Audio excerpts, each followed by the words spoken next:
Gospodin s vama.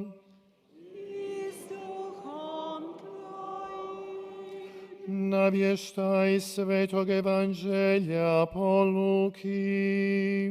Slava tebi, Gospodine. Roditelji su Isusovi svake godine o blagdanu Pashe išli u Jeruzalem. Kad Isusu bijaše 12 godina, uziđoše po običaju blagdanskom. Kad su minuli ti dani, vraćahu se oni, a dječak Isus ostao u Jeruzalemu, a da nisu znali njegovi roditelji. Uvjereni da je među suputnicima, odoše dan hoda, a onda ga stanu tražiti među rodbinom i znancima. I kad ga ne nađu, vrate se u Jeruzalem tražeći ga. Nakon 3 dana nađoše ga u hramu gdje sjedi posred učitelja, sluša ih i pita. Svi koji ga slušahu bijahu zaneseni razumnošću i odgovorima njegovim. Kad ga ugledaše, zapanjiše se, a majka mu njegova reče: Sinko, zašto si nam to učinio? Gle, otac tvoj i ja žalosni smo te tražili. A on im reče: Zašto ste me tražili? Niste li znali da mi je biti u onome što je oca mojega? Oni ne razumiješe riječi koje im reče. I siđe s njima, dođe u Nazaret i bijaše im poslušan. Riječ Gospodnja. Slava tebi, Kriste.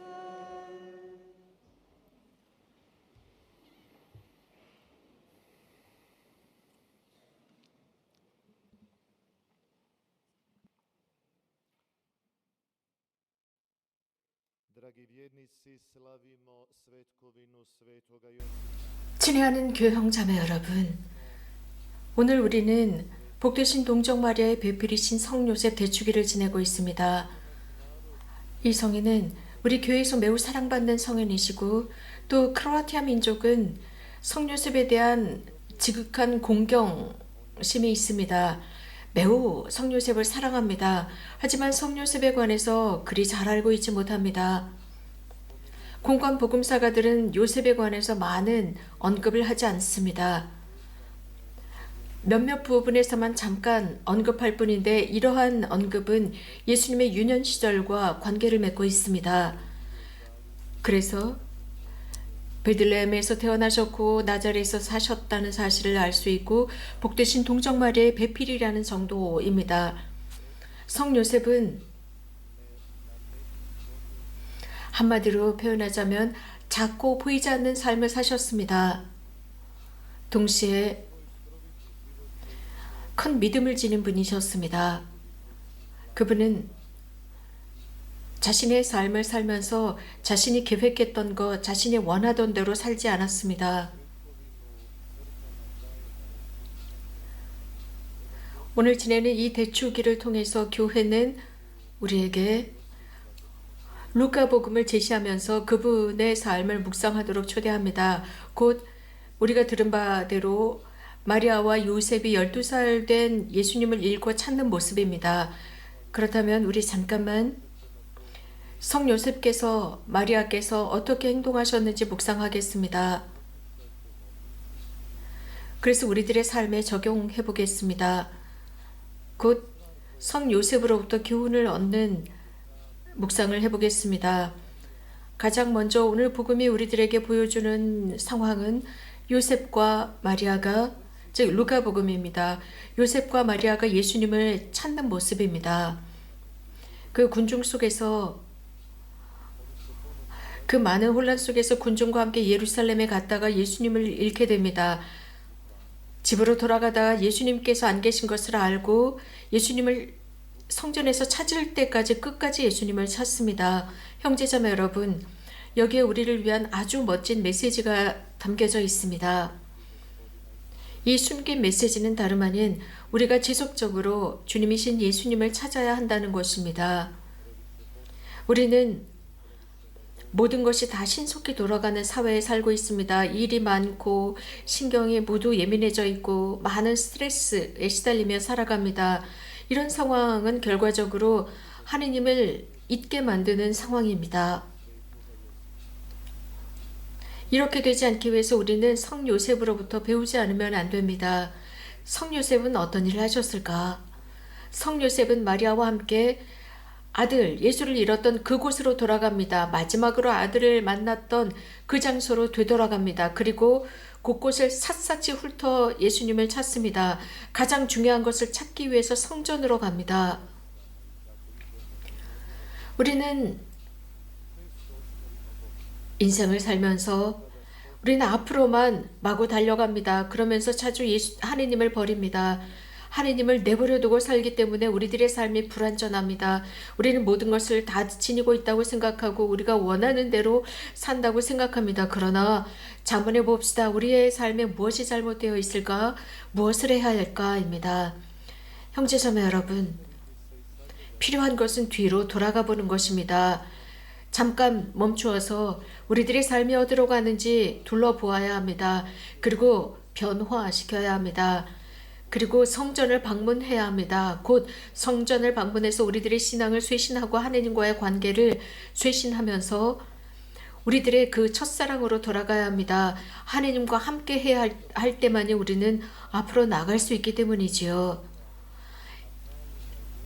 여기에서부터 성 요셉의 또 다른 질적인 모습이 드러납니다. 곧 그분은 가장 먼저 신앙을 지닌 믿음이 굳건한 분이었다는 사실입니다. 그는 큰 믿음을 지니고 살아가고 있기 때문에 그분의 하느님을 향한 큰 믿음 때문에 많은 민족이 성 요셉을 주보로 삼고 있습니다.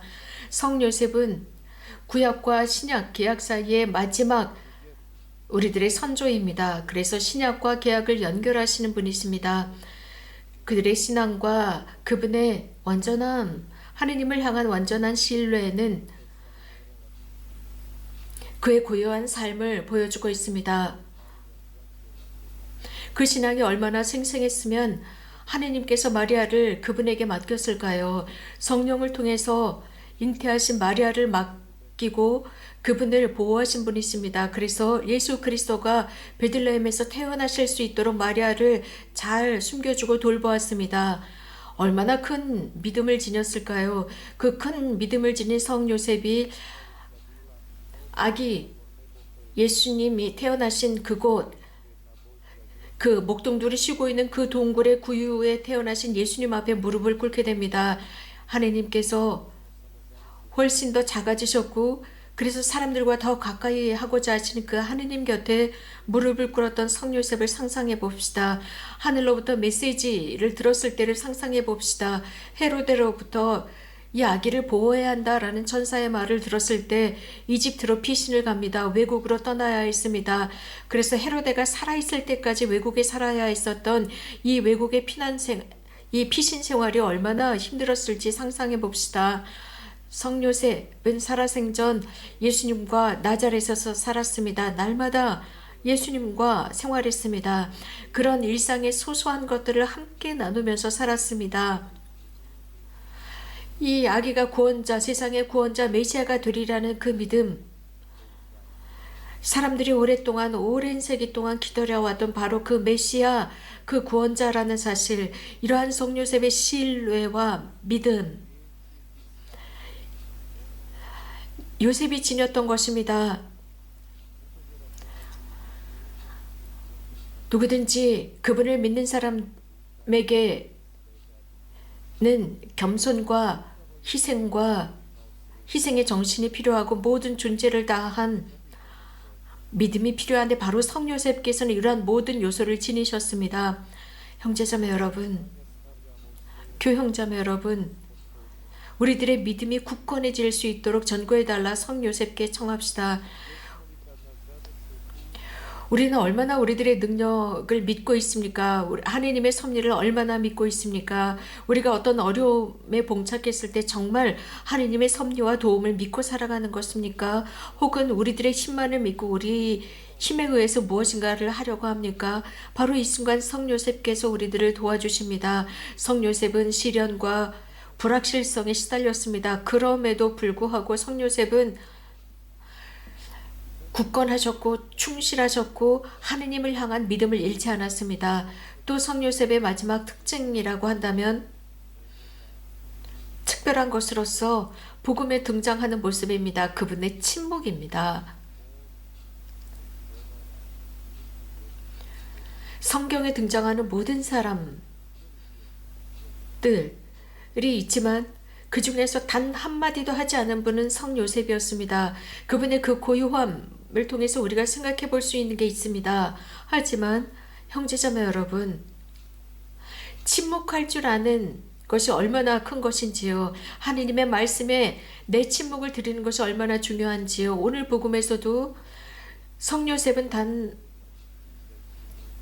한마디도 하지 않으셨고 아들을 찾기 위해서 얼마나 고심하셨으며 하느님의 그 뜻이 완성될 수 있도록 얼마나 열렬히 기도하셨을까요? 성요셉은 우리들에게 기도하는 사람이 되도록 초대하고 있습니다. 그래서 기도를 위한 시간과 공간을 내라고 가르치고 있습니다. 이렇게 기도할 수 있는 것은 우리가 침묵할 때입니다. 하느님의 음성을 경청할 때입니다.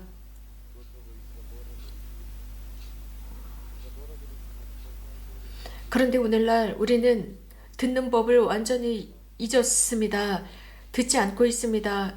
그리고 사람들의 그 말이 우리들 곁을 혼란스럽게 하고 있습니다. 우리가 말할 때를 생각해 보는 것만으로도 충분합니다. 가끔씩 레스토랑에 들어갔을 때를 생각해 보십시오. 누군가 식탁에서 핸드폰으로 큰 소리로 대화를 합니다. 그래서 다른 식탁에 있는 사람들까지도 다 듣습니다. 혹은 식탁에 같이 앉아서 음식을 기다리면서 사람들은 대화편을 하지 않고 핸드폰만을 바라봅니다. 이것은 바나 우리들의 가정에서도 마찬가지입니다. 우리들은 소통이 부족합니다. 가정의 소통이 부족합니다. 우리는 텔레비전이나 핸드폰으로 소통을 하고 있습니다. 컴퓨터로 소통을 하고 있습니다. 우리는 함께 앉아있지만 서로 관심을 보이지 않고 소통하지 않는 모습. 우리가 살아가고 있는 이 세상에 살면서 누군가 질문을 할 때 단순한 대답을 하는 정도로만 살고 있습니다. 어떤 일이 일어나고 있는지, 매스미디어에서 무슨 일이 일어나고 있는지 여기에는 관심을 보이지만 우리 주변에 함께 살고 있는 이웃과 가족들 안에 어떤 일이 일어나고 있는지는 관심을 보이지 않고 있습니다. 그래서 성요셉께 전구를 청합시다. 우리들이 가장 먼저 하느님의 음성에 귀 기울이게 해주십사 청하고, 그럼으로써 하느님의 음성에 귀 기울일 때 우리들 주변에 있는 사람들의 말에도 귀를 기울일 수 있고 함께 사는 사람들의 말에도 귀를 기울이게 됩니다. 형제자매 여러분, 우리는 지금 사순 시기를 살고 있습니다. 이 사순 시기는 우리들의 참회와 단식과 기도와 절제의 시기입니다. 이와 더불어서 자비의 활동, 자선의 활동, 용서의 활동을 하도록 합시다. 성실하신 성요셉은 바로 이렇게 사셨고 우리들 앞에서 이것을 증언해주고 계십니다. 우리는 그분의 대축일을 지내고 있습니다. 성요셉께서 전구해 주셔서 우리들을 도와주시고 우리가 삶을 통해서 그분을 따르며 하느님의 의로움이 우리들 안에 들어올 수 있도록 도와주십사 청합시다. 늘 이렇게 되기를 빕니다. 아멘.